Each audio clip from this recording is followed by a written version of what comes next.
Dans le premier thème de géographie 3e, les dynamiques territoriales de la France contemporaine, nous allons voir dans cette capsule vidéo les espaces de faible densité et leurs atouts.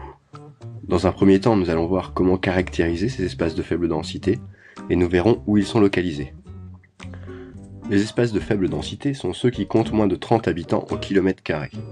18% de la population française y vit. Une diagonale des faibles densités s'étend des Ardennes au nord-est, aux Pyrénées au sud-ouest en passant par le Massif central. On trouve également des espaces de faible densité dans les Alpes et en Corse. Dans un second temps, nous allons voir quelles sont les dynamiques démographiques de ces espaces. Au cours du XXe siècle, ces espaces ont connu un exode rural massif et ont vu leur population diminuer. Certains perdent encore de la population et voient leur population vieillir. Néanmoins, d'autres espaces voient arriver de nouveaux habitants que l'on appelle les néo-ruraux.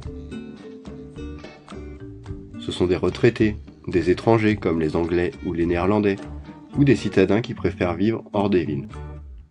Dans un troisième temps, nous allons voir quels sont les atouts de ces espaces de faible densité. Le premier de ces atouts est l'agriculture. L'agriculture productiviste comme la céréaliculture dans la Beauce ou la viticulture dans la Champagne permet d'assurer le dynamisme de certaines régions rurales.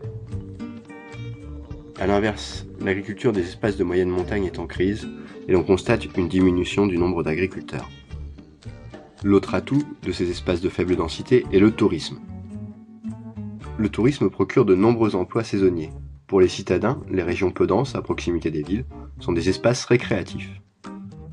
Un tourisme vert et un tourisme culturel se développent en été dans les régions rurales. Dans les massifs montagneux, les stations de sport d'hiver attirent de nombreux touristes.